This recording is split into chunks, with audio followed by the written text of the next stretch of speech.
we want ekta, we want unison between them.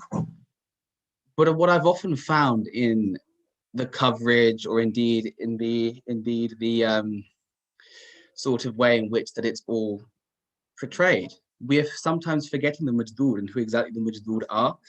So I would very much like to take this opportunity to talk to you about who the Majdood are and what we can also do to help them. The Majdood are the day workers. In Punjabi, we refer to them as the Dihari wale kam karne wale, and that just means someone who works for their daily wage. Often, these people are from lower caste, so-called lower caste backgrounds. They're often migrant laborers from either Bihar or even resident labor from the Punjab as well, from the less economically developed villages and cities. In short, they can also be termed as Dalit, or within the Hindu caste system as untouchables or Chamars. And the thing is that these Majdoor have been so overlooked that even within the current Kisan Morcha, there are unfortunately sometimes instances where we have failed the Majdoor. If we look at the case of our Benji sister Nadeep Kaur, who in India, she is a very, very vehement activist for the Majdoors. She hails from a family in the Punjab of Majdoors, of day workers, and she's been involved in one of the unions there. And she was arrested simply for protesting their rights. And we've heard the atrocities that she's faced at the hands of the Punjab police, at the hands of the police in India, and indeed at the hands of the Indian government, because she dared to ask for rights for people of the lower caste.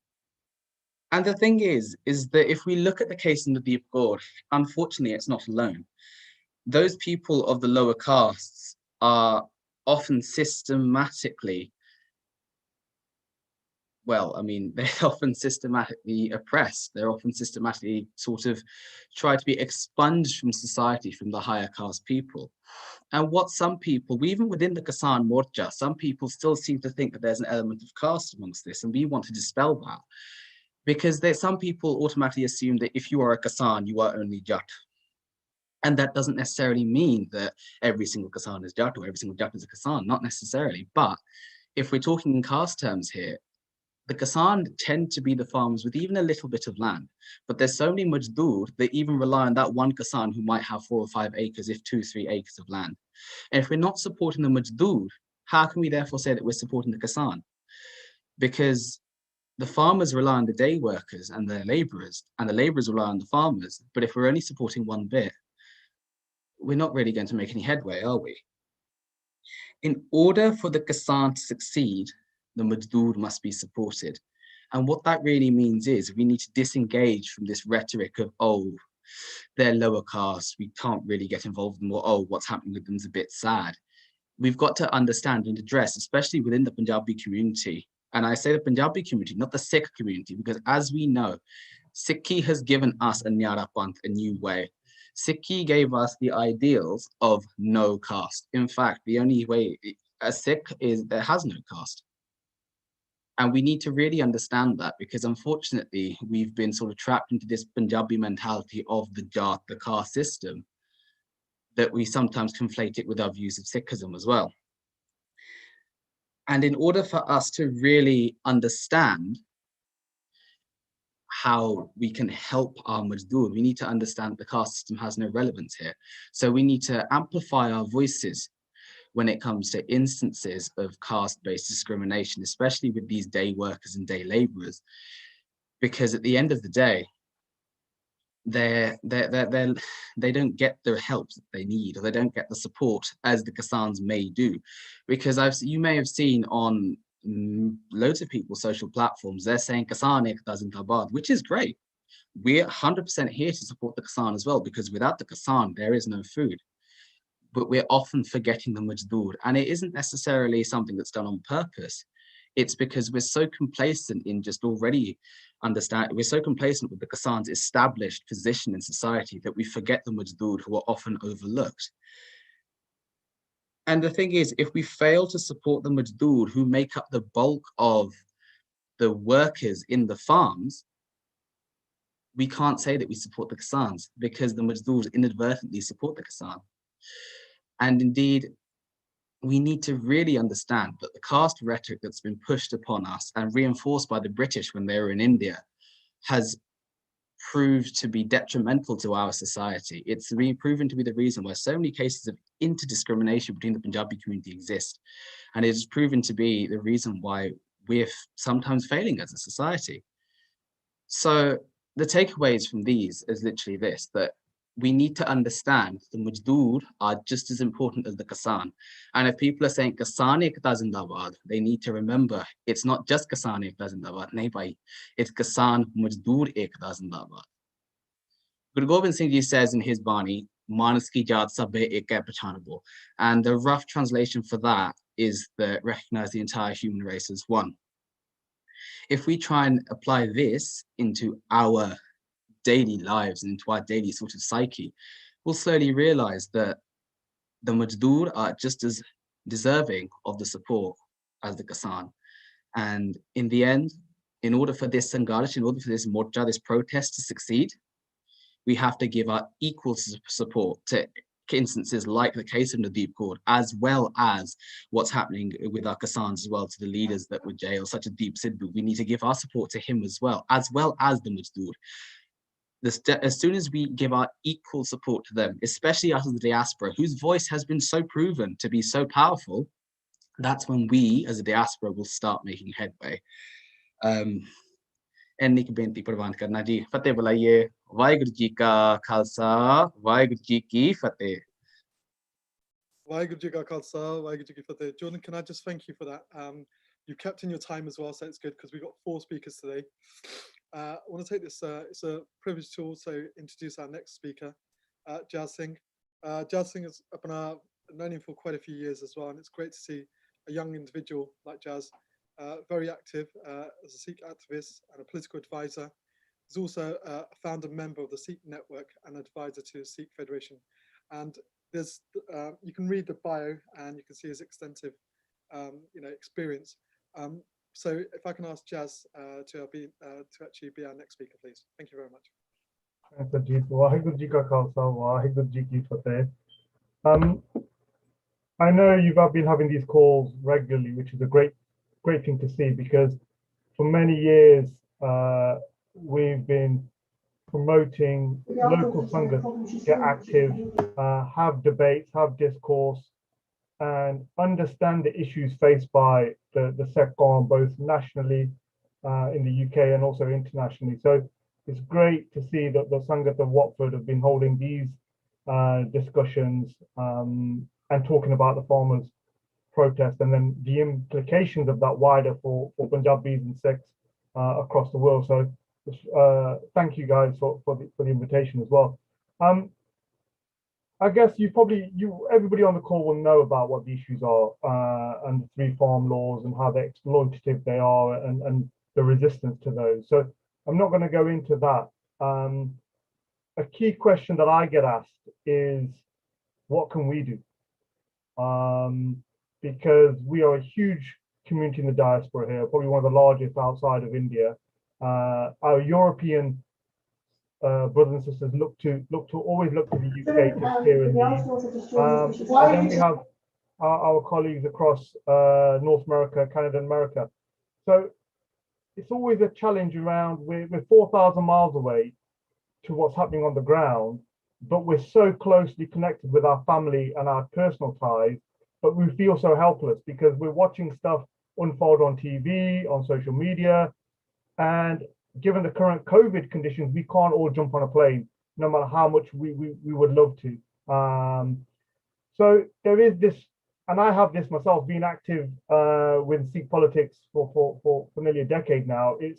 You question yourself regularly, and now Harjeet and I and others have had long hour, late night phone calls around what we can do. And so I want to share just a few ideas coming from a UK born national. What could we do in this country, and how can we lobby our government, because they are our representatives. And if anybody thinks this matter is purely economic, then you're missing the point. This whole issue is political. The Sikh state struggle has always been political, never religious, never economic, never social. It's purely been political exploitation by the center of the Sikh community in Punjab as a state due to its resources. So we have to be aware of that and then utilize all of our options politically to then raise this issue at the global level. So one thing that's different with this protest compared to other struggles we've had, whether it's injustices for 1984, whether it's Sikh political prisoners, or whether it's been the continuous beadbi of Sri Guru Granth Sahib Ji, or the general crackdown on Punjabi youth in Punjab, is that the global world is aware now and they're alert to this issue. And that's not thanks to any political organization or party in any country. That is because of this is a people's movement. And when it's a people's movement and it mobilizes in the size that this has, people take note. And when you have celebrities that can rock a subcontinent with a 6-word tweet, it just shows you two things. One, that people are looking at India, people do look at our issues, and B, how fragile that Indian state is when 6 words can rock it to its core. So these are things I think are welcoming for us, who certainly those who have been active in the field for a while, that things, and I've said this before, in terms of we waited 37 years since 84, we've been waiting 72 years plus since independence. But decades happens in days when Guru Sahib does his Girpa. So now is the time. So to think about what we could do. Ultimately, whilst we know that the laws are at the crux of this matter, they are not an area for any foreign government to get involved in. And also not many NGOs will speak on the farm laws specifically. However, where governments are compelled and duty bound to speak is on the human rights violations. So there's 4 things I want to share with you that we should all take away and use these to discuss, raise with our councillors, our politicians, our members of parliament, and wider, because they are obliged to carry to speak on these issues. The first is the right to gather and the right to protest. This is enshrined in international law and the UN Charter, that any individual has the right to gather individually or in groups and protest without any physical abuse or any resistance from any government or state or police. And that is the law. So what the Indian government are actually doing are breaking the law in how they are challenging the peaceful protesters and using disproportionate use of force and brutality against them. And we've seen how they use of water cannons, smoke grenades, but also guns. Let's not forget the Indian police are renowned for shooting first and asking questions later. And we saw that in the protest on the 26th of January when Navdeep Singh Hundal was shot while driving his tractor. And that has kind of been forgotten a little bit. That is open murder, broad daylight murder on the streets of Delhi. And that kind of the state have purposely forgotten about that because it's in their interests. We don't know what's happening to the police officers. Was anybody arrested? Is there any investigation? So this is one area that we should be raising with our political representatives at all levels, to be regularly speaking on the freedom for any individual to protest without harassment and without intimidation. And not only is that happening when the protest happened, it's happening today. We know from people on the ground that camps like Ghazipur border and the Tikri border were infiltrated by gangs and BJP goons, some dressed in police uniforms, just to antagonize and cause trouble within the protest, to make it violent. We also know those sites have now been barricaded like a war zone, and they've cut off essential life supplies like water, food, but also electricity. So all of these are violations of human rights. And any politician or any individual, any NGO in a democratic society is obliged to raise these issues without you writing to them. Yes, our first step would be to contact a representative, whether it's a councillor or an MP, but we should do so with the human rights angle, but they should be doing this themselves. The second point is around police harassment and unlawful detention. Since the 26th of January, well, actually just before that, because Noydeep was arrested on the 12th of January, the police have been using all sorts of tactics to abduct and arrest and detain individuals without cause or without any reason. Many were asking directions on the 26th of January to the protest site in Delhi and were arrested.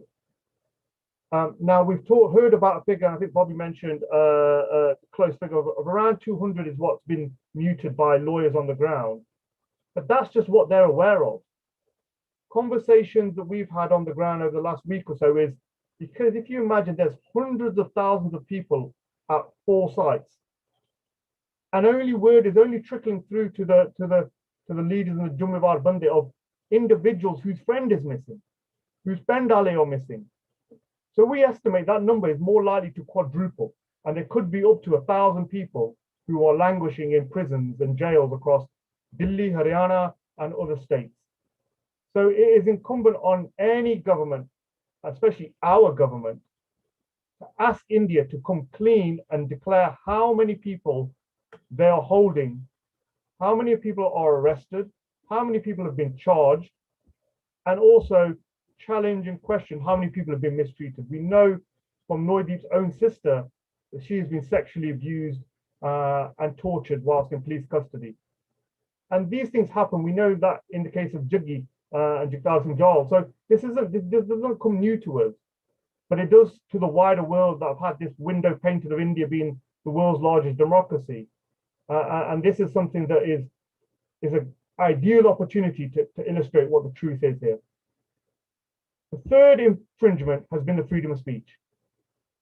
The Indian government has repeatedly cut access to the internet, and that is a complete violation of free speech. But they've also done this where they've sent their goons to actually mask further human rights atrocities from being shared with the world. They've also taken down popular sites of independent journalism. We all know about the Gaudiya media and the media propaganda that's been led by the Modi government, but actually to target those who are openly speaking on social media, arresting those, charging them with sedition and other draconian laws is just unfathomable, to the level that Greta Thunberg, a renowned climate activist, has an FIR from Delhi police on her name. And that's all you need to know about the ludicrousness of the Indian police and judicial process. But it's gone deeper than that, because if you look at in one day after Rihanna tweeted, about 7 powerful women of the world started to speak up, and that included actors, that included influencers, celebrities, and even politicians. And the reaction from the Indian state was nothing but disgraceful and vile. And that also has something to do with the misogynistic mindset of the country. That when actors like John Cusack, NFL stars, NBA stars were tweeting the same thing, there was very little abuse. But when you compare that to what the women were facing, it was just, you just couldn't read some of those comments. And it's not just the celebrities. I know other Banjia who are commenting and using their platform to talk about this and the vile abuse they get without any recourse from the social media platforms. Again, it just shows you the influence that the Indian state has to allow license to do these things. The final thing I'll touch on is the free press. It is essential in any democracy that a free press is a pillar of that democracy. And if you look at the way the Gaudiya media has acted, the way they have tried to defame and use every negative aspect to demonize the protest, they've tried to make it a religious war, tried to make it a separatist protest, a terrorist protest. All of these tactics that we've seen for 37 years have been deployed. It's like the same old machinery is being used, but the war is different. Now the world is watching them, and this stuff is becoming laughable, but it also it gives vindication to those elders who have been campaigning for 37 years. And this is now showing that actually they were right. It was the state oppression, there was demonizing, and there was genocide, because we're seeing it live now. So without a free press, you're never going to get to the truth. And when you have people like Mandeep Singh Punia from the Caravan magazine be arrested, sent to Tihar jail, a maximum security jail, Noideep Kaur and many other journalists. We had a lobby this week, and Aditya Menon, a journalist on the ground in India, and Aman Bali, who many of us would follow on Twitter, provides daily reporting. All of these guys are being harassed. And when we say harassment, it's a phone call here. These guys are having their lives threatened, their family members threatened. So it's important to put that in context of the information we're relying on, the risk of that information, what that carries, that these guys are taking on every day. So I think there are four powerful issues that I think we all agree that no politician, across any party, no local councillor could have any issue with, no matter how close they are with India, whether it's trade, whether it's interfering. These are human rights. So all I would request is that we all reach out through our own networks locally to our councillors to issue a statement from the Watford Council even, but with our MPs to push the Foreign Secretary to intervene. But we also know the Conservative line and what they're going to take, but that doesn't stop any other individual using their platforms to comment.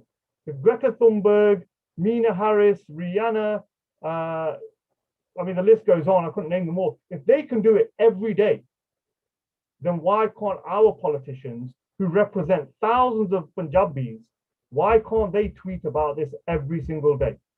So that's the final thing I'll leave you with is, what are we doing, not once a month, or when we get asked, what are we doing routinely on our own platforms and on our representatives' platforms? What are they doing? That should be our question. That's our focus. And if we put our energy into creating that locally, you see how quickly other towns will look at Watford and say, well, we can do that. And then suddenly you have the UK as a whole creating so much pressure that the government will have to change its line. So I'll leave it there. And if there's any more other questions, we'll cover. Thank you very much. Waheguru Ji Ka Khalsa, Waheguru Ji Ki Fateh.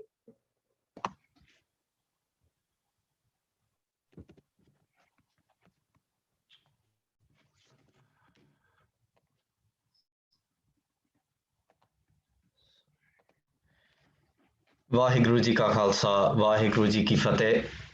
Thank you so much, Jas. It's a great honour and pleasure now to introduce Gurpreet Singh from Saving Punjab. What is Saving Punjab? Saving Punjab is a research-based organisation which uses both primary and secondary data to identify significant issues within Punjab today. They raise awareness on this information through literature and social media campaigns to educate the wider society. Ultimately, their aim is to implement both short-term and long-term strategies to aid Punjab. Punjab is rooted as a homeland for many individuals, not just for those physically living there, but also for the large proportion people like us who are living abroad.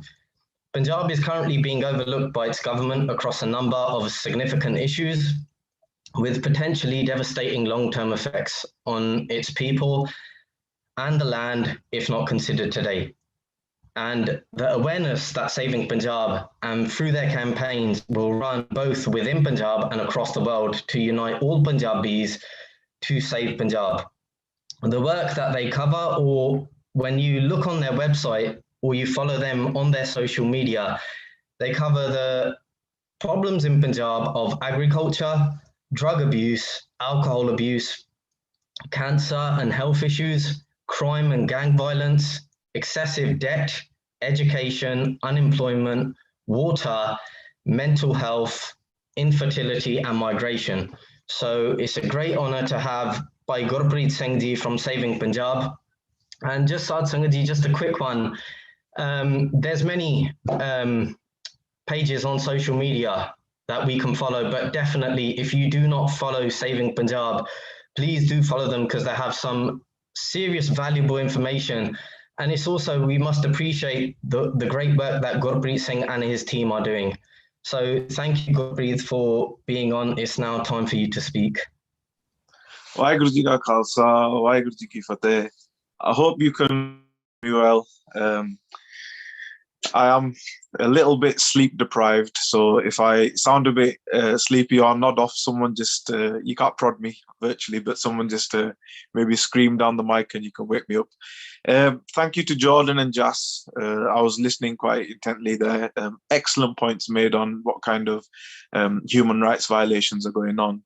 And especially what Jordan talked about, the Majdoor, looking at statistics. When we're talking about farmer suicides, we almost forget to mention the Majdoor suicides in that as well. And I think that is something that we will take a conscious effort at looking at. But I think educating others on that, it's an equal, for us as a Sikh perspective, or even a Punjabi perspective, Majdoor and Kisan should be one. There's no difference between them. Now, thank you for the introduction, and thank you to all the Watford Sangat for the invite today. I am a secondary school science teacher by profession, and science has always been an interest to me. So we looked at understanding the issues in Punjab and seeing how we could work out the preventative work rather than always giving the cure. And I'll give you kind of an example of that. So Punjab has issues, and many of Punjab's issues all start off from somewhere. And I almost kind of give this example a lot. The cancer rates in Punjab are directly linked to the pesticides used in agriculture or other chemical fertilizers. Now, if we know that is one of the things that is causing cancer, then we can work on the preventative work into making sure that before it becomes a problem, before cancer becomes a problem, we are preventing them from using certain toxic chemical pesticides that the World Health Organization banned a long time ago. Right. So in terms of Punjab itself, I think we in ourselves are quite educated now on the Kisan issue, the three laws, what has been going on in Punjab, what's been going on at the Morja. And I think it's kind of united and ignited this thought process in everyone of, okay, is there, what's behind these farm issues? What is the wider problems? And Saving Punjab has been looking at the wider issues for some time now, with the aim of looking at some solutions. So I'm going to briefly just touch on some of the issues, but if you want to be a bit more educated on the issues, then just go to our page, and we're talking about statistics with the referenced information on our page all the time. One thing we haven't mentioned much on our page, it's basically more solutions. And I want to talk about solutions today, because giving someone a problem and not telling them how the problem can be solved is really frustrating. And I can see that frustration in the diaspora. I can see them sitting at home and seeing these videos of our Buzurg sleeping in the cold and thinking, how can I help? What can I do? And I think some of that energy is often channeled into monetary needs. So someone will come up there and say, I'm a GoFundMe page, give me money. And they will raise X amount of thousands of pounds. But the problem is, the long-term problem is still there. As in, if we look at the Kisan laws were a problem before they even changed them. From 2000 to 2015, there's been 16,606 farmer suicides, including the Majdoor. And in them suicides, that is because the system before wasn't working. So the system wasn't working before. It's going to get even worse with these bills come in. But we need to now think, okay, the system wasn't working before. We shouldn't even accept the system before. We shouldn't accept this new system. We should think about a long-term sustainable solution for Punjab's problems. That just doesn't involve around agriculture. It involves around wider problems. So we were kind of looking at the issues. We were discussing the problem itself in terms of Punjab, and Punjab is like a web. And I don't know if some of you saw the kind of problems we were talking about on TV the other week. And Punjab itself has got the highest rates of cancer, has got the highest rates of farmer suicide, the highest rates of drug seized, the highest rates of heart disease, it's got the highest rates of blood pressure, it's got the high, I mean, in terms of this 1.5 geographical area, it's absolutely outstanding in all the worst things. And sometimes you think, okay, why is this going on? Why is this tiny state in the northern of India, why has it got so many problems? Why is it riddled? Sometimes you say the drugs are an issue, and they say, oh, because it borders Pakistan. But the border of Pakistan, if you look at the border of Rajasthan and Gujarat, they also border Pakistan. Why are they not riddled with drugs? The most kind of watched area in the whole of India, that border state, which has its own satellite watching it 24 hours, that even a deer can't cross that border. No weapons, or they're always catching people trying to come into the border. But from 2014, from 2011 to 2014, there was over 13,000 tons of drugs smuggled in. So, like, how is it happening? So these questions need to be asked. Talking about the solutions, now we kind of sat around the table, some academics, and we thought, okay, for you to deal and tackle with a problem, you need to understand the problem. It's like me saying now I'm sitting in Derby and I need to get to London. For me to look at the map and get to London, I need to know where I am, to understand what route I need to take to get to where I want to be. And I think we often skip that step in terms of when we're thinking of solutions. We don't think, okay, research needs to be done on the kind of the root cause of the problem and how we can tackle it, giving it a long-term solution. So what we decided was, to understand the problem, you need to to know the problem or deal with the problem, you need to first understand it. And with the understanding, you need to basically then diagnose it. And when you have a diagnosis, you can prescribe a solution. Now, Punjab has too many issues across too many subjects and topics that it can't just have one solution fits all. And that the thing that we always think of the solution is, it's money. For me, money is like, someone has a broken leg and you give him a painkiller. He will be fine for 4 or 5 hours until the painkillers wear off, and that's what money is. If someone has committed suicide or a farmer has died, you can give them 1,000, 2,000, 3,000 pounds, and they'll eat for a year, 2 years, and maybe 3 years, but they have still got this void in their family for the next 50 or so years. So how do we give them infrastructure? How do we give them something that suicide is not even a question in their head before it becomes a problem? And B, how do we set them families up with something that is long-term rather than just giving them aid now? We feel better because we've given them something, but they still are going to struggle in the long term. So we devised something called MyPINT survey.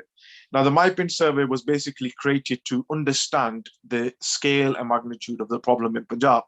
So it was for everyone and anyone. It still is open. We started it in October, and we've had 12,000 people fill the survey and so far, which is absolutely brilliant for something we weren't thinking we would achieve that much. But the data that has come in is absolutely invaluable. You cannot take anything away from that data, because what that has done is it has showed us who in the diaspora is living and is from Punjab. And then what we can do is, from around the world, we can connect everyone back to their pind. So I can see from Kapurthala, I was actually looking at Kapurthala yesterday, pind called Kolar. And in Pind Kolar, you can see about 18 people have filled the survey from Kolar.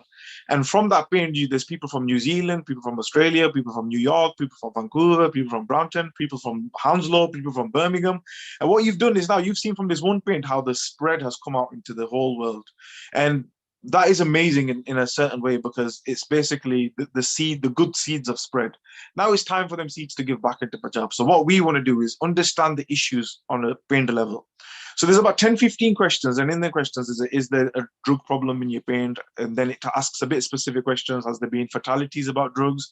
Has there been fatalities about farmer suicides? It's about agriculture. It's about the cancer rates. It's about infertility problems. It's about the water and the kind of toxification of the land. So there's 15 topics, some of the ones that Paji mentioned earlier, to get a kind of grasp of the problem per pind. Now, some pinds we're looking at have a drug problem, but they don't exactly have a problem with debt.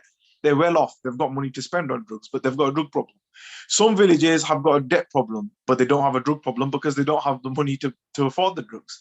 So one solution doesn't fit all. When we do intervention, it needs to be specific to certain pinds. Now, what we want to do is use that data to understand the map and understand, okay, these are the hotspots for drugs, these are the hotspots for cancer, these are the hotspots for debt, and use existing charities and give them the plan and say, look, we don't want to take the money and say we'll do the work. You guys have got the money. We're just directing you to utilize and be a bit more strategic and efficient in how we're doing things out there, rather than doing an eye camp when everyone's eyesight's fine. Where it's needed, it's not being done. So there's loads of things like that. We've got about 5-6 academics at the moment that are researching kind of full-time on solutions. So they're looking at existing models of places around the world. I give you an example. So Punjab's one of the biggest problems, even bigger than the Kisan Morcha, I would believe at the moment. And mark my words, today, in 10 years' time, come back and ask me this, what was bigger at the time? It is the water issue in Punjab. Right now, it's not a problem, but I know when it comes to that water table dropping and our Punjabis are going to be dying with water kind of depletion, and they won't be able to even survive in Punjab because there's no water left, then agriculture won't even be a factor of Punjab because there's going to be no water to irrigate the fields. And I'm not saying this. You can go away and do your own research on. Experts are saying how Punjab's groundwater has dropped to an absolutely serious level. But the thing is, we don't have the education to understand what the problem is. Now, we are looking at rainwater conservation. So Punjabis get educated on actually saving water, reducing it, recycling it, reusing it. Even there's so many techniques that can be used. But in Thailand in 2015, 500,000 household rainwater conservation plants were kind of given out to households. And that improved Thailand's water problem. So we could implement such models that other countries have done before, but it's just about researching them and looking at them. I'm going to finish on last point. So one of the solutions is the survey, because it's going towards us understanding the problem. Secondly, when you're doing the survey, you're giving Hounsla, you're giving, giving them strength by the generations before. They know that the next generation, even though they've left Punjab, the diaspora, is interested in their own paint, is interested in knowing if their paint has issues. It gives them also. I've spoken to many people back in the paints, and when I talk to them to fill the survey out, they're like, and they just have a bit of Hounsla. They in themselves are feeling really like, okay, someone's asking the right questions and wants to know what's going on. Secondly, is basically, it's not always about donating money. Donating your time is actually more valuable than donating your money. Do your own research. So find out about your paint, yes, but do your own research. Help us do research. We've got 8 students, university students, that are doing their dissertation in specific areas that will help us in our research. So we're going to call out to all university students. If you're going to do your dissertation on a certain topic, relate it to Punjab.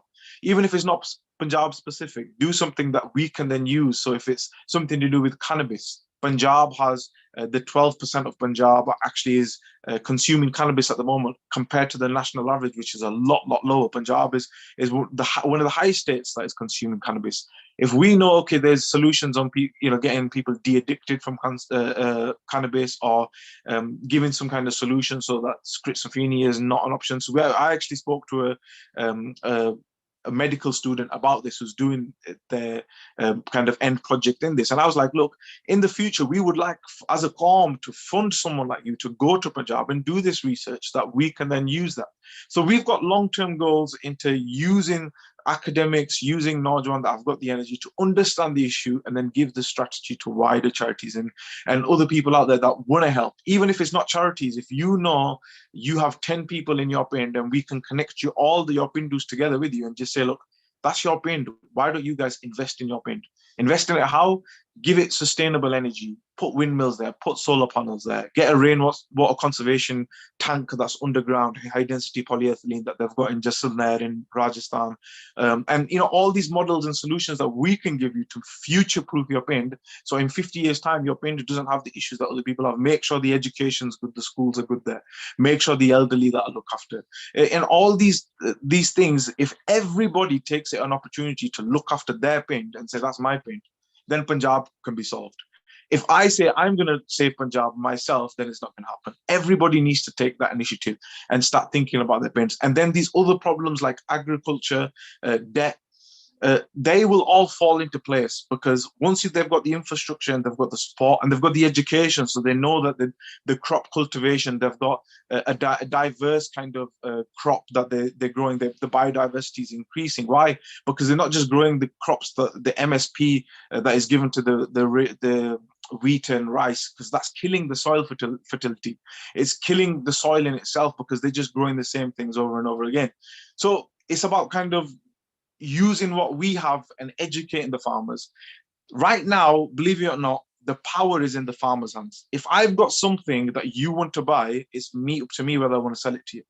And the farmers have the crop, they have the yield. The government needs that. Why? Because it needs to sell it, it needs to do something in terms of its economy. So it needs to procure that crop. And if the farmer just refuses to sell to the central government and trades with other states directly, or does something that doesn't have to sell to the central government, then that would be the biggest challenge to him. It happened on the 24th of May, 1984, 3 weeks before Darbar Sahib was attacked. Go read up on it. It was one of the pivotal kind of things that caused the Darbar Sahib and the whole of India to be locked off. Because if Punjabis were successful in not selling to the central government, then Punjab becomes more powerful.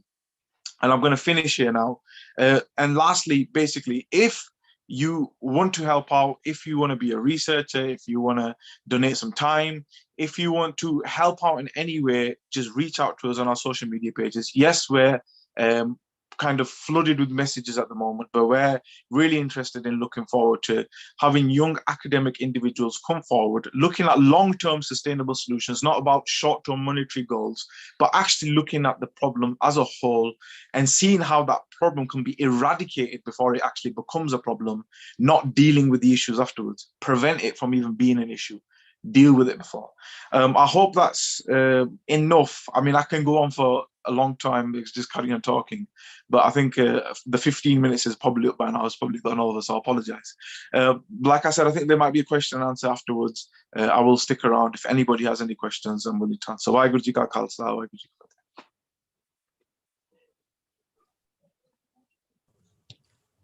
Thank you, Gurpreet. That was really, really interesting, really fascinating. And I, for one, is going to go back and do some research. But now, next, our speaker is Nigel Bell, who's a Labour Borough Councillor. Now, Nigel has been a Labour Councillor for a number of years and lives in Watford, knows the community very, very well, and has kindly agreed to come today to talk to us. So, Nigel, I'll hand over to you. Thank you. Thanks very much. And let me first say I'm honoured to be asked by you to come and speak today. And I think we, and certainly I, have all been impressed by the peaceful and determined protest by Indian farmers in the face of, and I've been shocked by the violent actions of the police and the security forces in India. And I've read up what I can, but I've learned quite a bit today as well. But I was particularly striking to see so many women and families involved on behalf of the families. And I mean, I just heard Bobby earlier on mention Nordeep Kaur. I didn't know, maybe that's my ignorance about her being arrested. She's only 23 and still in prison and not properly charged. And that's disgraceful. And I did want to take up the fact, some of the points that Jazz mentioned. He said it's a people's movement. I think that's a clear symbolic thing to say. And that is the clear thing, that across the world, we need to sit up about that. We know all the people's movements that have been, whether it's Black Lives Matter in the last year or the other movements in Eastern Europe. So that means that we should sit up. And when he's talked about those 4 points, he talked about human rights aspect, the right to gather and to protest. If you think of other areas around the world recently, we've just seen what happened in Russia last week, and of course what happened in Belarus before Christmas. The same tactics have been used by the Indian police and the authorities against protesters as what these authoritarian countries, Putin in Russia and the dictator in Belarus and others. So we need to think of that. And again, Jazz mentioned political harassment, the unlawful detention. Again, that's something we need to protest to the British government about. Also on freedom of speech, cutting the internet. Again, that's mirroring, the Modi government has mirrored the actions of the Chinese government in cracking down on organizations. And we've seen the disgraceful treatment and the genocide, actually, that's been said by United Nations organizations against the Uyghurs. attacking women who speak up around the world and being abused on social media. That's disgusting, and that's again something we need to get right to our own government here in Britain about. And again, the free press, again that Jazz mentioned, the fourth one, free press. A free press is a symbol and a pillar of democracy, and the Modi government again is using the same tactics as these other authoritarian governments, and that's something where we. I, as a Labour councillor here, I'm deputy leader of the Labour group, obviously in opposition at the county council, which is controlled by the Conservatives, and obviously at the Watford council, I'm the leader of the opposition Labour group. We've got a council at Watford on the 16th of March, and we hope to have a motion and a united front of all councillors there to pass a motion and to send a letter in to the Conservative government, asking them to do what they can, obviously in protest at the Modi government's actions. And that's what we hope to pass as a united front across Labour and the Liberal Democrats. There aren't any Conservative councillors at Watford at the moment, but I know you've had Dean Russell on here, I don't know if it was last week, and obviously I will do all I can as the leader of the Labour group to speak up for the Indian farmers as much as I can. Thank you.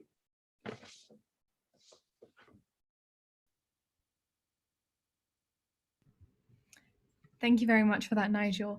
So just before we go into the Q&A now, I'm just going to show a short video to everyone. And if anyone does want to write any questions in the chat, they can, and we can get them answered at the end. Or if you would like to speak the question as well, you can raise your hand and then I can select you for the question as well. So I'm just going to go ahead and play the video now.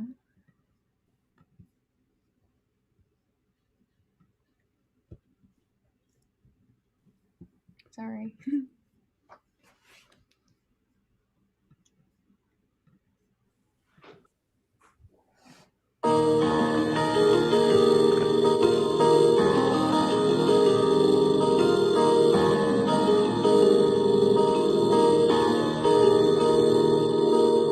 मेरी ज़मीं अफसोस नहीं जो तेरे लिए सौ दर्द सहे महफूज रहे तेरी आन सदा चाहे जान मेरी ये रहे ना रहे मेरी ज़मीं महबूब मेरी मेरी नस नस में तेरा इश्क बहे फीका ना पड़े कभी रंग तेरा जिस्मों से निकल के खून कहे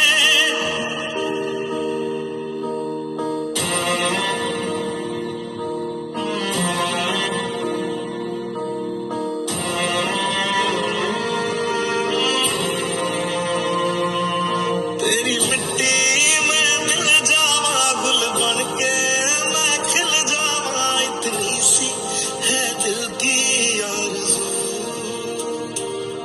तेरी नदियों में बह जावा तेरे खेतों में लहरावा इतनी सी है दिल की आरज़ू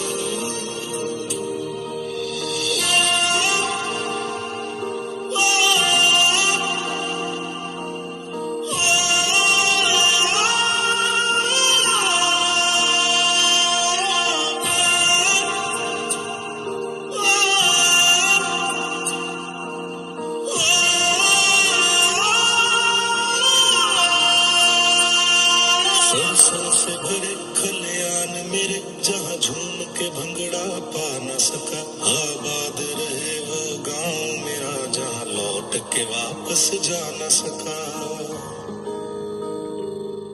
ओ वतनावे बेवतनावे तेरा मेरा प्यार निराला था कुर्बान हुआ तेरी असमत पे मैं कितना नसीबों वाला था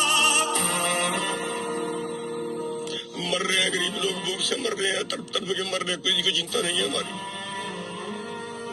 न सरकार सुनती है न कौन सुनती है तेरी मिट्टी में मिल जावा गुल बन के मैं खिल जावा इतनी सी है दिल की आरज़ू तेरी नदियों में बह जावा तेरे खेतों में लहरावा इतनी सी है दिल की आरज़ू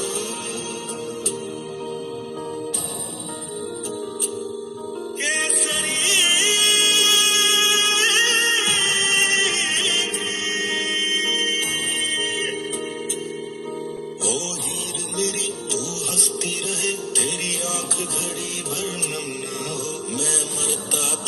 उस मुखड़े पे कभी उसका उजाला कम ना हो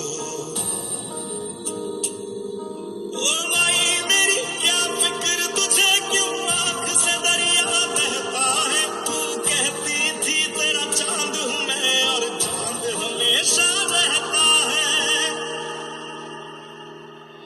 तेरी मिट्टी में मिल जावा गुल बन के मैं खिल जावा इतनी सी है दिल की आरज़ू तेरी नदियों में बह जावा तेरी फसलों में लहरावा इतनी सी है दिल की आरज़ू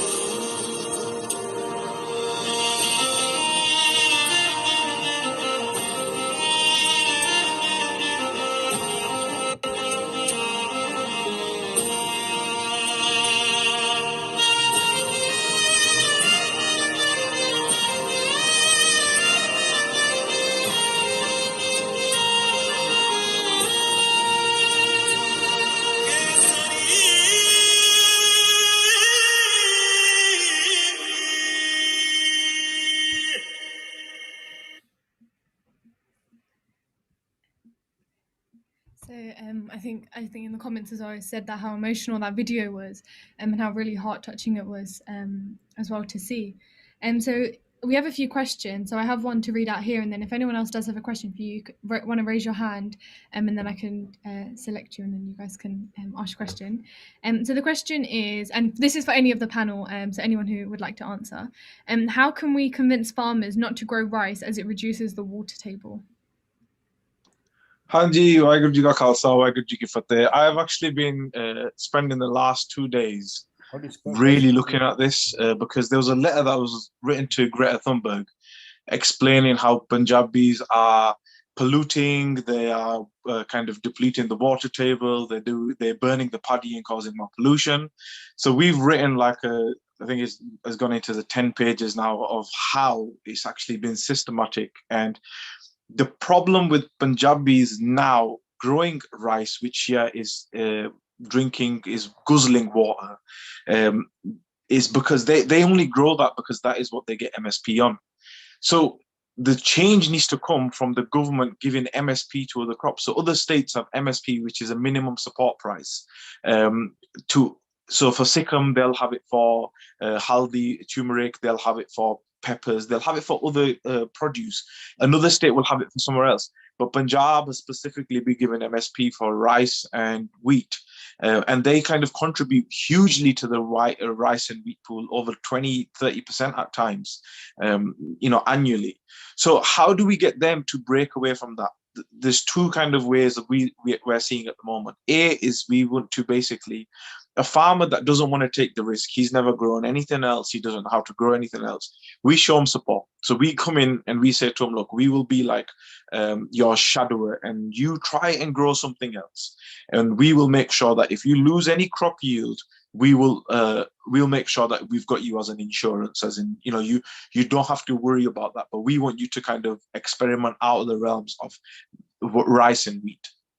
So that is giving them the support to grow something else and teaching them how to grow something. And we've got agricultural experts. We've got people that have done PhD in kind of crop cultivation, times of years where you can cultivate certain types of plants. So the soil fertility says for, awesome all year round. So kind of giving them support that way. Second way is basically, 7% of Punjab used to grow paddy, only 7, now it's 70%. That figure has gone huge in the last 50, 60 years since the Green Revolution, or I'd call it the Greed Revolution. So basically, yes, it's going to be hard to break that cycle because the crop yield has been increased due to chemical pesticides and fertilizers. But the way we can start to psychologically change the farmers is by if we can't stop them from growing the rice, let's at least give them some kind of intervention or some kind of strategy onto not using as much water. So there's a farm in Sadugar that we're talking quite closely with, and they bought these rain guns from France, and it's about £200 a rain gun. and they have basically put them around their fields, and they've been using them for the last 4 years. Now, a rain gun uses 60 to 70% less water than the current method of just flooding the fields, is what the farmers are doing. So if we can basically, if you want to support a farmer, you can get them this rain gun. A, they're using less water, they're saving the environment. B, it's an investment for them. And what it will be is it'll be saving the environment, it'll be saving the water, it'll be helping the farmers. So we're going to be looking at models like that and using them. And they have basically showed us for the last 2 years by using a grain gun and not flooding the field that their crop yield hasn't decreased.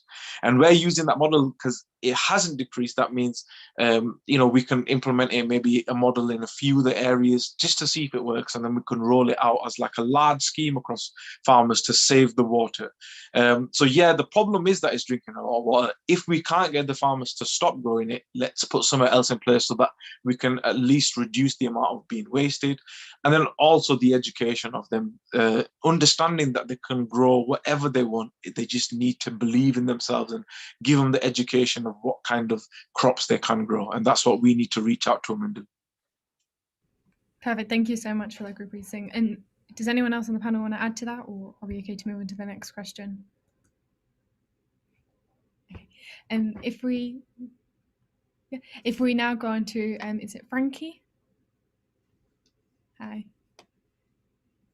Hi, everybody. It's morning time in Hawaii, but I'm pretty sure everybody's probably like in the evening or the late afternoon. But I just wanted to send my aloha. So I loved everybody's like mana'o, or like your truth, your knowledge that you put out.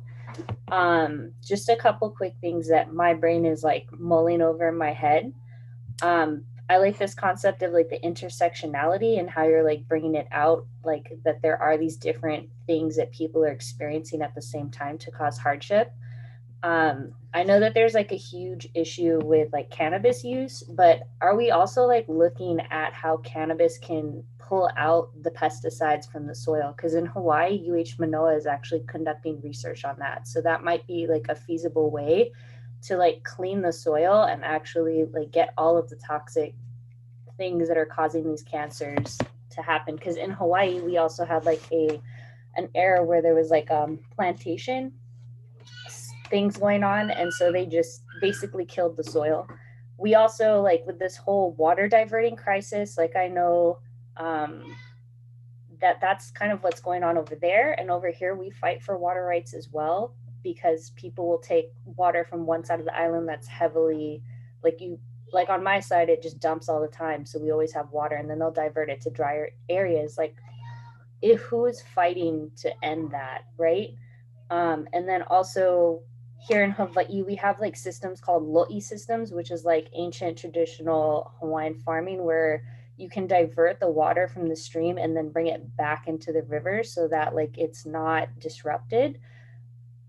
I know that there was like this grain gun thing, but are we also like looking at other ways to conserve water? And then this concept of debt, right? So I know that right now the international community is sending lots of money to like help with the protests.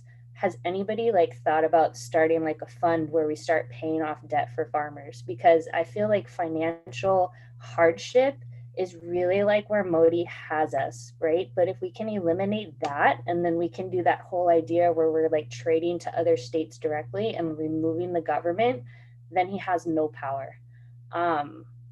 So yeah, these are just like a few questions. If someone can like help me understand, and that would be lovely. Thank you. I can answer if anybody else doesn't want to. I'd love to give other people the opportunity. I don't want to look like a hogger. So if anyone else wants to, otherwise I can continue. No, you're the Is that scientist. okay? Continue. Go ahead, you're the scientist. So Frankie, absolutely amazing. Some of the things that you mentioned are absolutely what we've been looking at. I don't know if you read the Pesticide Action Network report, and they actually mentioned the Hawaii model. And I was actually looking, I in my studies in university, I studied the Hawaii model in terms of biopesticides on non-chemical pesticides, and the models that they implemented with the field sanitary and lighting fires, or the sterile, they call it the sterile breeding as to speak. So they're implementing so many non-chemical pesticides. I have read about the cannabis strategy of detoxifying the soil and pulling the pesticides up, but it's not something that we've thought about on a large scale. The other thing you mentioned about was the water, and I'd love to continue the conversation with yourself about the water problems in Hawaii and how possibly we can use certain strategies that you guys are using there and how we can implement them in Punjab. So that would be something I would love to continue a conversation on. In terms of the debt farmers, to pay off the debts farmers, I know of at least 6 charities. One of the charities has collected over £1 million just for giving the farmers who have committed suicide or have debt issues, to give them the debt-free option, or giving them the kind of financial freedom to not be constrained by the Modi government. My only thought process in that is, yes, money is given to relieve them from debt, but if we can give them some kind of infrastructure in terms of a long-term model that they can rely on. So for example, I'll give you one example. Even like the rain gun was just one example. We're talking about rainwater conservation on a village level, on a household level, on reducing water, on reusing water, teaching people that this is drinking water. But if you boiled potatoes, you can use that water to feed your livestock or to feed your plant. You can irrigate your fields with that. Teaching the kids, we got taught in school that when you're brushing your teeth, just turn the tap off, you're saving water. So basically, there's loads of strategies that we can implement. But one of the things that you talked about, I really liked. In terms of the debt, I was thinking in terms of just giving them the money. Imagine if we use that money to buy them 5 cows or 10 cows with the same amount of money. And what you've done is you've basically paid off the debt, but at the same time, you are giving them long-term income because they've opened a little dairy farm. That is just one solution, like one kind of thought process in it. But my thought process is not, the money is, if they've got a son that's an addict and he just takes the money and goes use that on drugs, or they kind of don't know how to money manage and they use that money elsewhere, then they're in the same situation that they were before. So looking at it in a bit of, yes, they need to be debt free, but how can we do it so that it's sustainable for them and for us that are giving them that charity as well? Just to quickly add to what Gurpreet Singh just said, and I think he alluded to it in his first bit, is that Punjab isn't losing its water just because of the crops it grows. It's losing its water because it's being diverted by the central government. And it's those tactics to steal effectively Punjab's resources. And this isn't new. This has been going on since independence. The SYL canal and other canals are all designed to take water from Punjab, and they're not even being remunerated for it. Yeah, and they don't get. I can touch a little bit on that if you need me to. So basically, since the partition, there was the Indus Water Treaty, where Punjab means the land of 5 rivers. 2 rivers were given to Pakistan during the partition. 3 were left with Punjab, India. But what happened was, because that water naturally flows into the Indus River in Pakistan, the Indus Water Treaty was made that the 2 rivers that were on the Pakistan side were left with Pakistan, but the 3 rivers on the India side were India's water. And what they did was they diverted that water before it actually even began to reach Punjab to then go and irrigate other states. So under international riparian law, it is illegal to take someone's water away from them. In 1966, the states in Punjab, in India, were reorganized on linguistic and cultural basis. In that reorganization act, you can go read Act 78, 79 and 80, the 3 acts which take Punjab's constitutional water rights away from them. So basically, Punjab does not have any ownership of its water, any ownership of its headworks where the electricity is made. And because that water, and we're not talking a little bit of water, we're talking of the 17.17 million acre feet of Punjab that was getting as a natural resource, 75% of that water is being diverted to other states. 75% of the water being diverted has caused the water table to drop. The water table has dropped by over 90 centimeters a year for the last 10 years. It's gone to a point now where they've gone to the deep water reserves where uranium oxidation is happening, and they're pumping up water that's got these chemicals in it that is causing cancer rates to be high. The water levels are dropping so low that even places like NASA are saying that you're in a red alert. Articles are saying that by 2030, that is in 9 years' time, 5 major cities of Punjab won't have water left. And this is all not because we're pumping it up and using it for agriculture, is because there's no natural influx of water because it was diverted by the central government. And that natural influx of water that was coming and irrigating the fields by a canal system before it was diverted, I think over 60% of the fields were irrigated by a canal system that was filled in by the rivers. Now only 25% of the rivers of the irrigation is happening by canal systems. Over 70% of it is happening by these tube wells that are pumping up water from the groundwater reserves and basically just using the groundwater reserves, which are running out. And we don't have any kind of control over that because the central government has said we don't have any control. And one point I'll mention is, I know I'll ramble on for ages, and this is normally my wife at this time tells me you need to be quiet and you need to calm down because you're talking too fast. But it's a point that I really would like to make. In 2019, 300 villages in Punjab were flooded. And they were flooded because of a dam that the central government made. And that dam is under the control of the central government. Now, through our investigation, we spoke to one of the engineers of the dam. And they told us that when the dam reaches a certain feet, I think it's 1,600 feet, they open the floodgates slowly to release the water. And they can't open the floodgates until the central government gives them the go-ahead. And when the floods happen is because the central government didn't give them the go-ahead until really late. They opened the floodgates and they flooded over 300 villages, causing 17 million rupees of damage. Now, that is something that you think, hang on a minute, how can it be such a mismanagement? And then when the flood aid is coming in, Punjab is missed off the kind of flood aid list out of states. And you kind of sometimes think it's been done intentionally, but I can't say that. I can just state the facts that are happening. Perfect. Thank you so much for that. So we're just going to go over to Bobby now. Thank you. I just want to thank you, all the speakers, first of all, for one of the most inspirational, informative talks I've heard so far to date. So thank you. And generally, I could ask you 100 questions and we'll be here for another hour. I'm going to limit myself to one question, which my wife would say is very surprising for me. And that is to Jordan. Jordan, the first thing I want to say is you have, without a doubt, been our youngest speaker in the 4 or 5 sessions we've done. And that's commendable. I don't know, I think you're around 20, 21, I'm not quite sure, which is not that far from my age. I'm kidding. But it's so commendable that someone like you can speak with such passion and such confidence. And I really wish I had that kind of confidence when I was your age. But my question really is I found out recently, and I did a bit of research before you came on, that I'm loath to mention the word caste, so I'm going to avoid that. I'm going to say community. But the community you come from makes up 32% of the population of Punjab, which is incredible. I had no idea.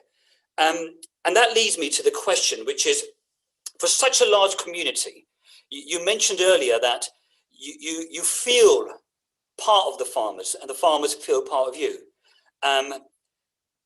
Do you get that same feeling outside the farming community? Or is it just within the farming community? So originally, I come from a community of leather workers or Jamar. And I suppose that even from that sort of profession that they may have once had, they weren't really involved in the farming community. But sort of in the grand scheme of things, when my grandparents came here, me growing up, I've always identified with the Punjabi community as a whole. You know, as I've sort of grown older and realized that like where the place that our community plays in Sikhism and Sikhi and things like that, I've always sort of felt attached to it. Like I go to the Gurdwara, I'll do my part as much as I can and things like that. Even though that our community, as you said, makes up around 30 odd % of the population of Punjab, if we look at the statistics, so one of the areas of Punjab is Malwa Majha Doabba. Doabba is the bit between the two rivers that were diverted, which is where there's it's fairly industrial. There's loads of like, so cities like Jalandhar and other places that are booming economically. There is a very, very high percentage of Dalit and also like lower caste people there.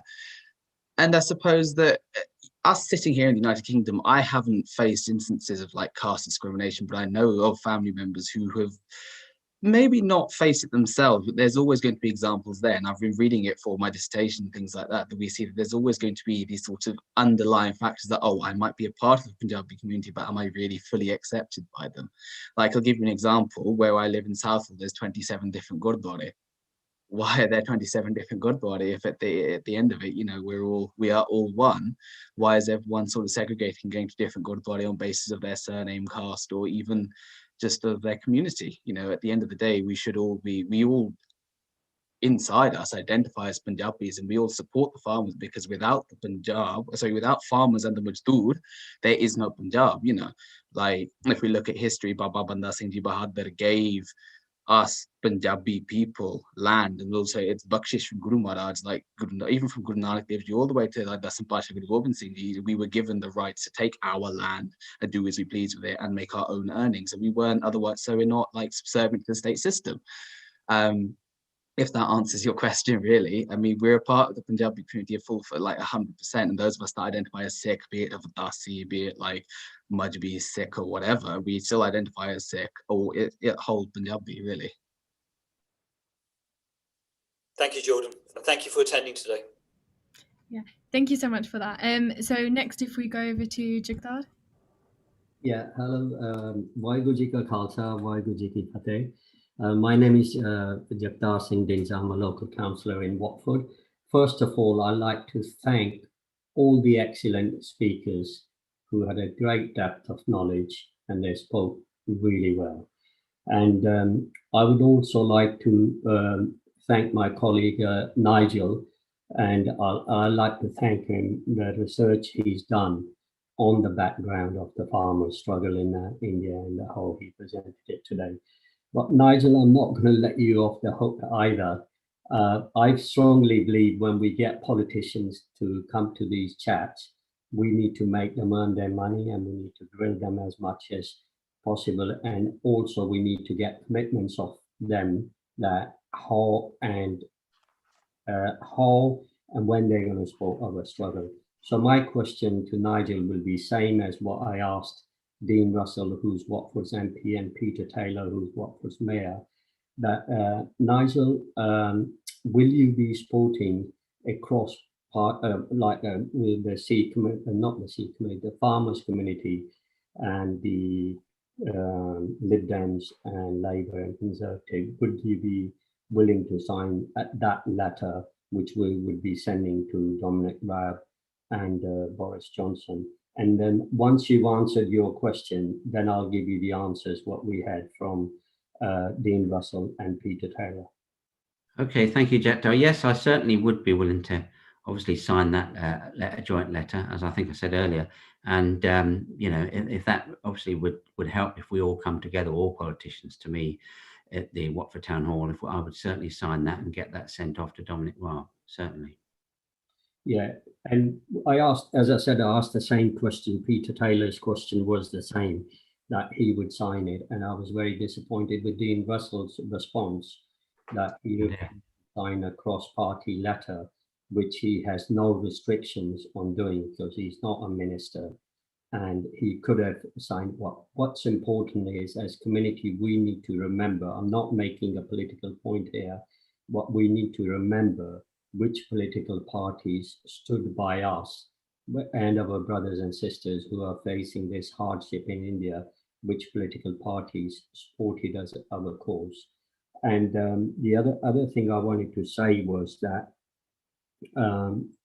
we need to also, for the future program, we need to invite, somebody put it in the, I think it was Jesse put it in the chat group, that we need to invite our MP from Three Rivers, because quite a few people on these Zoom calls actually live in Three Rivers. And at the moment, it's Conservative Party that's in power. We need to ask them to raise the human rights issues in India, which have been abused by the Modi government.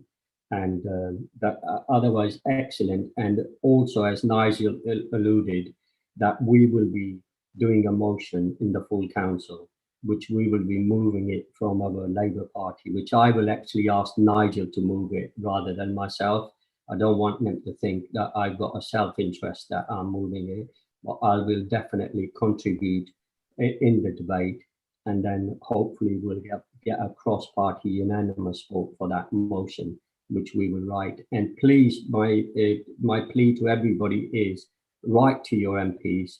As Jaskan said, we've been asking also Dean Russell for nearly 3 weeks now to share the reply that he got from Dominic Raab. Dean Russell comes here. This is not a personal dig. I'm really annoyed about this situation because of our brothers and sisters that are struggling in India. He comes here and says the right words and things we want to hear, and yet he doesn't deliver on anything. We've been waiting for 3 weeks now, and I also saw in the chat that I think it was Jaskan who's written to him, and he hasn't even had the courtesy of a reply letter, which most MPs are quite prompt in doing. It's not that I'm personally going for Dean. I've been getting on well with him in the past, and I probably will in future. But when it comes to issues like this, we need to hold them to account. It doesn't matter which party that MP belongs to. We need to hold all parties to account. Please, please write to your MPs. Thank you. Just a quick one, just to add to what Dick Parson was saying. I think the critical thing is, individually, you're one constituent, but as a community, we're many more. And our base and our center is our Gurdwara. So whilst MPs now are limited in their visits to Gurdwara, they will be coming. So I think whether you can reach out as a community group on this Zoom, you do invite, rather than to speak, but have a specific meeting with your MPs around the region, because don't forget, it's not just Dominic Raab. Boris Johnson is going to India again very soon. The United Kingdom is currently going this month, or next month, is going to be chairing the United Nations Human Rights Council. And then in June, they will be hosting the G7, where India will be here. So it has a role to play, and it's in a position to ask these questions. Now, unless we articulate what we want, and if people aren't responding, then you need to hold them to account. It is not acceptable for any elected individual to not respond to you, and use your collective clout as a community and the Gurdwara to make that known and write to the party. And then finally, we're not saying the Conservative Party that they're in government now need to go out to war with India, but if they don't challenge them on human rights, then to me, that's a huge sign of weakness. Yeah. And that's the thing where we got to focus on. So I think now is a good time to use that political clout you have locally, build it if you don't have it, because this ain't the only issue we're going to have. There's going to be many more down the track. One thing I'd like to add, if I may, so just currently studying politics at degree level, and the one thing that I've found, so I currently work with an APPG, an all-party parliamentary group for migration, as part of my degree, and one thing we've noticed is through for the amount of people that lobby my APPG for migration levels, it means it gets heard at committee stage, and it means it gets heard by loads of cross-party, members. So the best thing to do, I think, as well as not only writing to your MPs, but writing to certain APPGs. So there's an all-party parliamentary group on human rights, there's the all-party parliamentary group of Sikhs, and like all these APPGs, which we can write to as constituents of our relevant constituencies, if we give them enough attention, they will, talk about it not only just in Parliament, but in committees, in select committees, standing committees, and all these sorts of background places in Parliament where actual politics happens. And I think if we make enough, we'd all out about it, really, we will be able to get some sort of traction going if we keep up this momentum. That's all I really wanted to add. Perfect. Thank you so much for adding that. So I've just had a question in the chat as well. So I'm just going to say that before I hand it over to the next person who wants to ask a question. So the question is, can you please ask the speakers why the British government are reluctant to speak about the farmers and to speak about the Indian government? So I know that has kind of been answered, but if anyone, Jas, if you want to. So yeah, so to date, the official line from the government has been that it won't interfere in the affairs of a foreign government. And that's nothing new. That's been the same line for 37 years. But on this issue, they've gone a bit further and said they will not comment on legislation of agricultural reform. They've even said they welcome the reform, but stopped short of saying these bills are good for the sector. So they had lightly touched on the right to peaceful protest, but actually haven't spoken on any of the specifics and the violation of human rights. It's all well and good making sort of big statements, but if you're not going to really address the issue, then that's the problem. And to be fair and to be absolutely frank with everybody, that's what we expect from the government. They are in the middle of signing a multi-billion-pound trade deal with India. That's the agenda. This is a distraction that they could all do without, as is the case of Jagpal Singh Johal. So it's important to know that this is our government's position, and it would be naive for us to assume that that will just change by writing letters.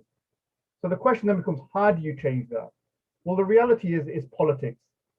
You have to force them. And the way you force them is by putting pressure on.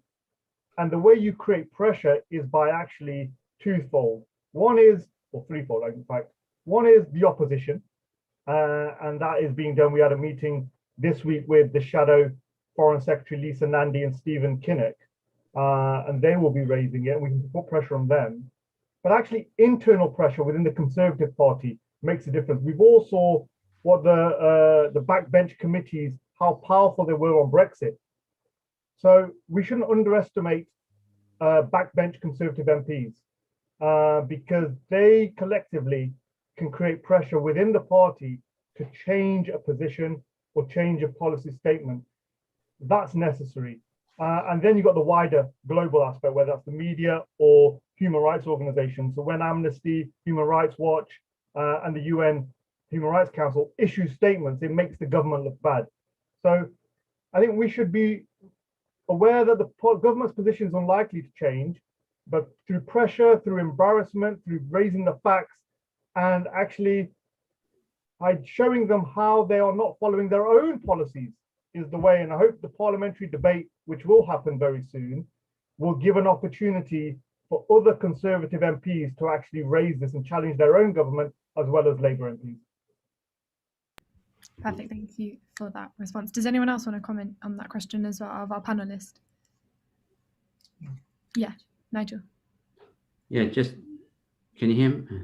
Yeah, we can hear you, Nigel. Yeah, just to say, I totally agree with what Jazz says. And even if in many cases the government can say, and Labour governments in the past might have said, oh, we don't want to interfere in another government's economic policies, but when it comes to human rights, as Jazz said before, that is where we should be getting our government to intervene. So the human rights, if that gets affected, which clearly it has here by the authoritarian actions of the Modi government, we should intervene and we should get them to intervene. We hear Dominic Raab quite rightly talk about what's happening in Iran and in other countries there. Well, why isn't he saying this with India? And the same as I said before about Eastern Europe and Russia and everything else, they're quick to say that about Russia quite rightly, and about Belarus, which may be nearer to home, although Russia is still 1,000 miles away.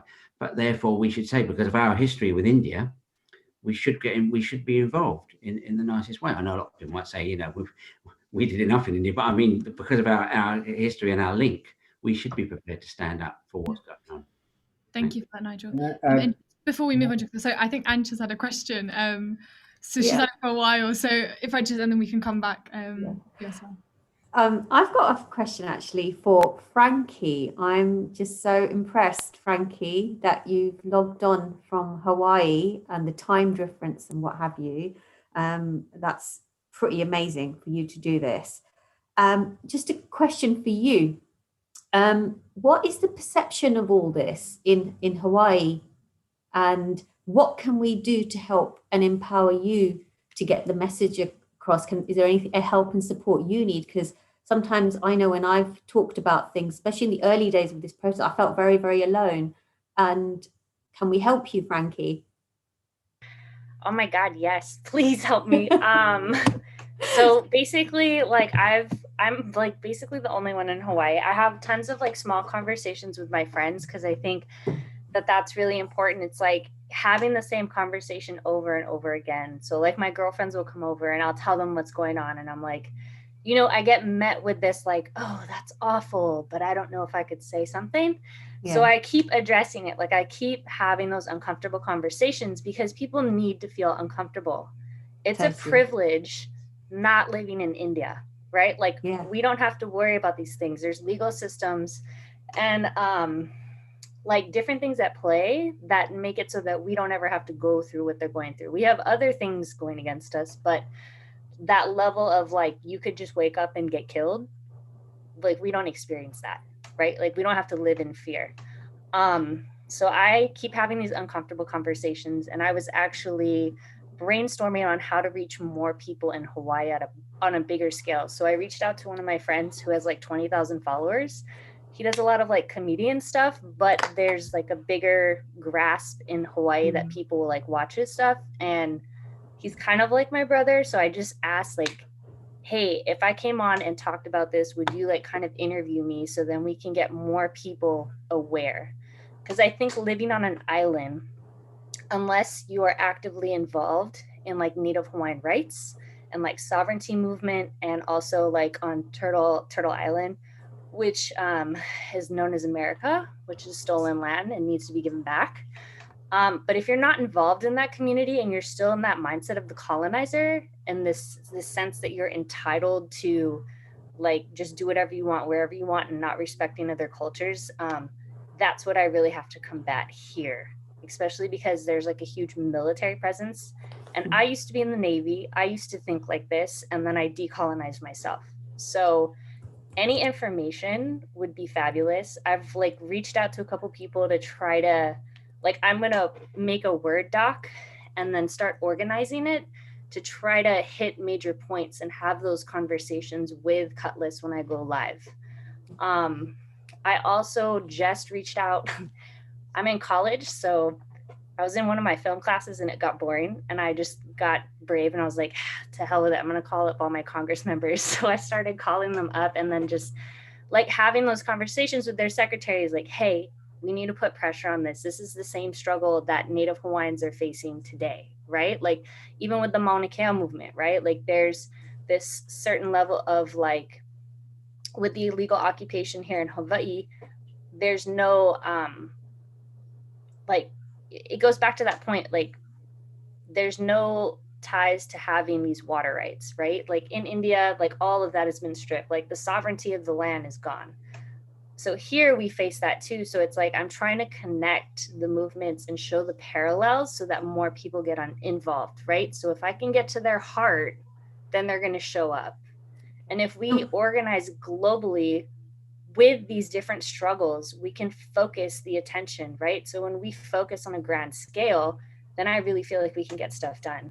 But my piece is like, please help educate me, because I can use my voice.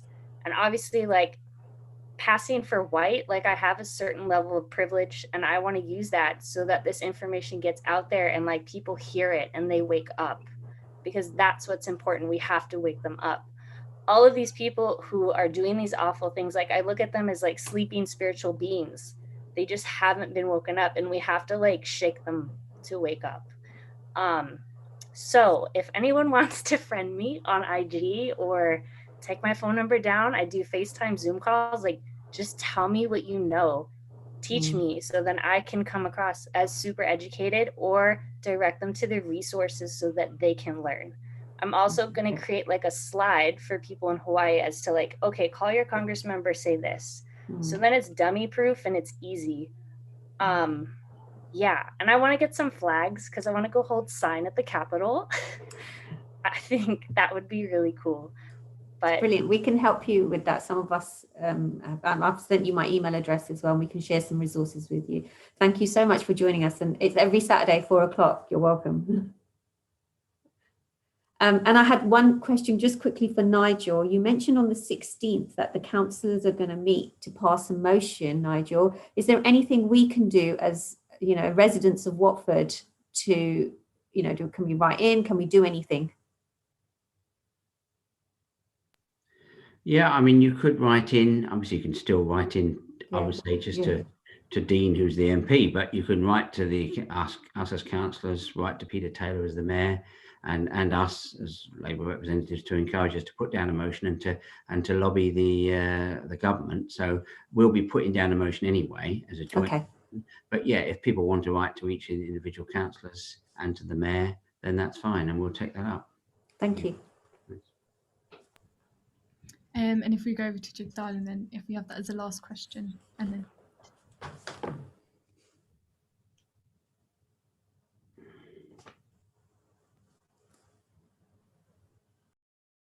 It's muted.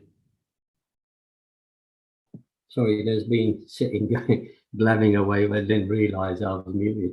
Yeah, on that, and on your question that you can write to us as councillors to strengthen our speeches, that, if you want us to say particular things about the farmers' protest, please write to us.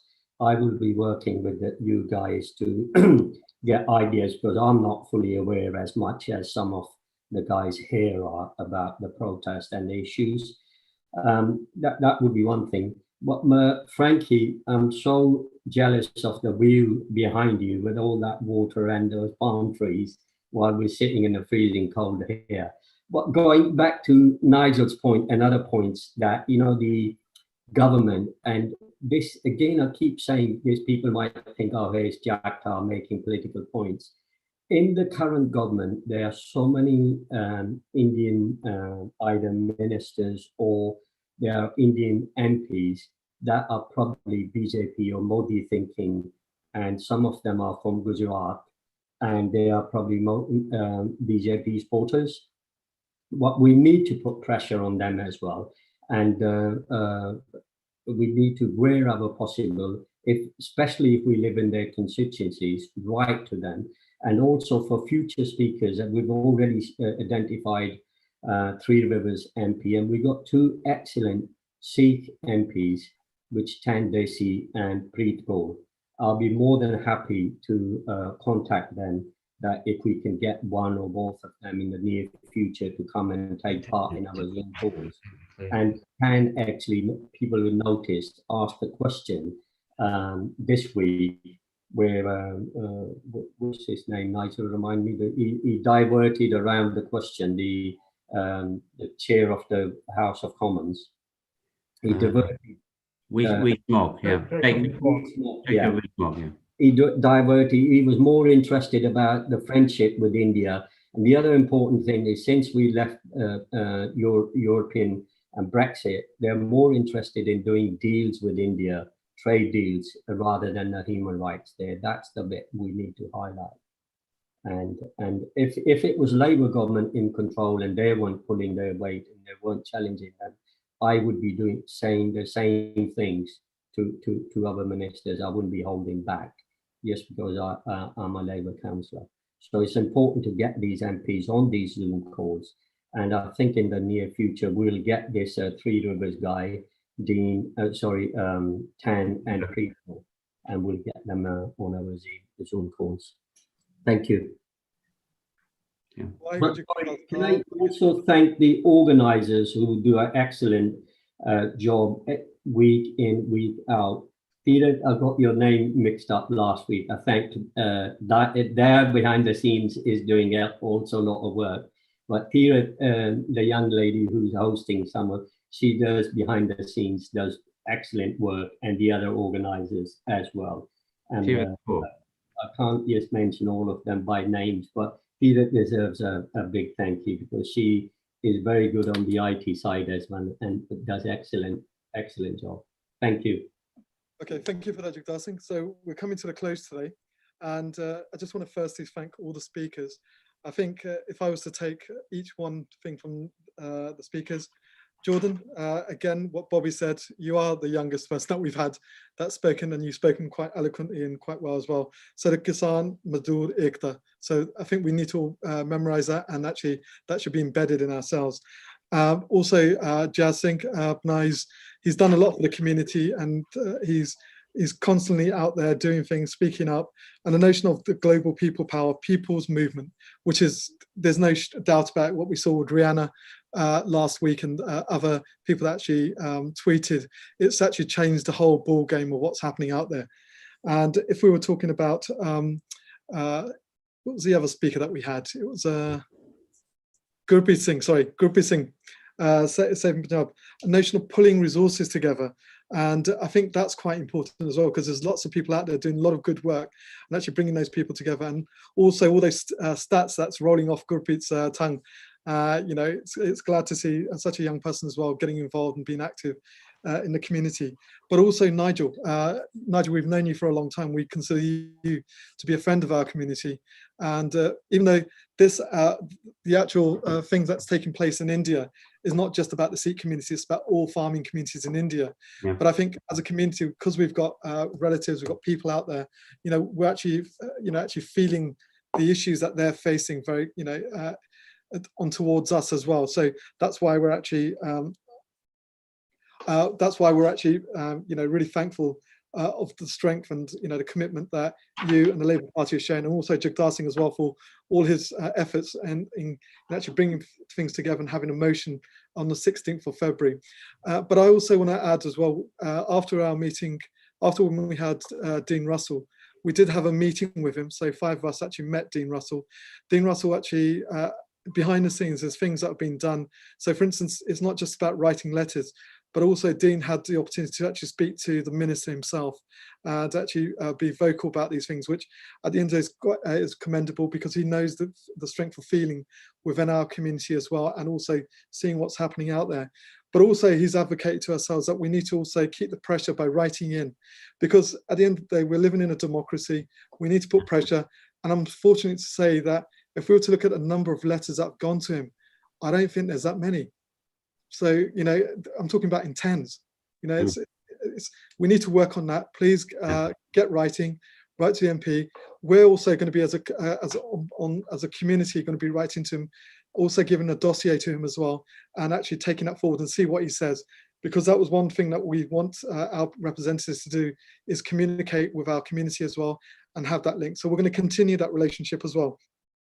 What I also want to say is that next week, we're looking for speakers, but Bobby's actually been in touch with Dr. Bhai Swaiman Singh, who's actually, I don't know if anyone's been seeing the videos that, as a pediatrician from America, who left his job to go back to Delhi because his grandfather was there. He was only supposed to be there for 5 days, but he's actually stayed on and actually done sort of, what's the word? Try and have sort of medical assistance there, training people, and doing, what an incredible job out there. Hopefully, fingers crossed, we're going to have him next week as well. We're in conversation with also Preet Gaur as well, the MP for Edgbaston as well. Hopefully she'll be here. She's also part of the shadow government as well. So, but I just want to end with one last thing. We had Friday, we had the Chinese New Year, the year of the ox. In a month's time, we're going to be celebrating our new year as well, the beginning of Jid. Now, I just want to sort of say, the best thing we can do, the biggest thing that we can do, is also to actually do our prayers for those farmers out there, for those people that have been stuck in jail, that have been, for cases put against them. There's literally hundreds of people out there that that are also missing as well at the moment. So let's all pray for those individuals. And also, as a community, we need to come together. And so I just want to end it there and just say thank you to everyone. And we'll see everyone next week. And again, I know people have thanked the organisers behind. We're a team.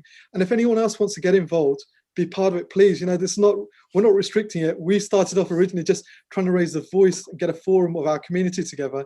And this is a 4th week running. And it's been amazing, the kind of responses we've had, not just in Watford, but around the country and around the world. And Frankie, what Jagtar said about your background, you're making us jealous because it looks so beautiful using that background.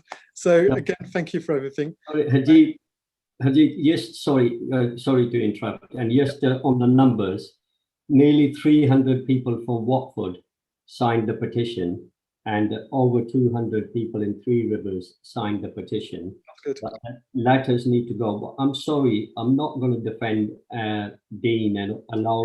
Jagtar, you don't need to defend him. And no. I'm not going to. We're here to raise our concerns.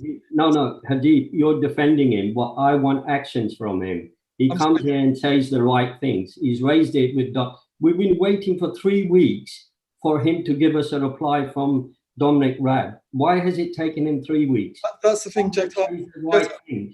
Actually, Jagtar, can I just say, we've had our meeting with him. But it's no good having meetings and not getting any results. We as a community are writing another letter and producing a dossier.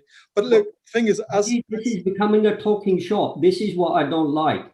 People defending people when they're not delivering. If he's doing something, then defend him. Can I just sort of say, Jagtar, look, at the end of the day, there's conversations that take place behind the scenes as well. Bring it in front and tell us what he's achieved. I'm not here to defend anyone. He's our MP. You're doing a good job defending him. He should be representing all of us as constituents. Yeah, but he hasn't. Well, then we need to go back to him. And at the end of the day, what I would emphasize is, let's all of us, whoever you are, whoever we are, we're going to be writing from the community. But as individuals, please contact the MP. And also behind the scenes, ask him to bring the results. Yeah, sure, Jack. I mean, we'll hopefully have another conversation with him. But I think we need to put the pressure. Talking time is over, my friend. There's a dying in India. Of course, and we need to raise it. But at the end of the day, it's the government of the day that needs to do it. It's the minister that needs to be doing it. And so here, I'm not actually, I'm bipartisan. I'm not part of any political party. But I agree, he's our representative and he should speak up more. And also, I just want to thank again the marvelous work that Nigel's doing as well. And also Peter Taylor, who's actually also given his support on that day when we spoke to him last week. So again, I just want to end it there, but can I just ask the speakers just to stay behind? But I also thank you to everyone. But next week, can I ask everyone, please, to actually contact their restadars, their relatives, make this as a forum. It's an opportunity. It's the only opportunity that we have as a community to raise our voice amongst ourselves and also bring other communities on board. And it was great to see, Frankie. Sorry, I know we're mentioning your names quite a few times, Frankie, you've spoken up. But again, thank you. Please, you're more than welcome to be part of this. And I feel that we're a global community. So not just as Watford, I think because of Zoom, we're actually a global community. So again, we're going to have someone from India who on the ground will be speaking as well. So can I just say our salutation to finish off with? Waheguru Ji Ka Khalsa, Waheguru Ji Ki Fateh. Thank you, everyone. Thank you, everyone.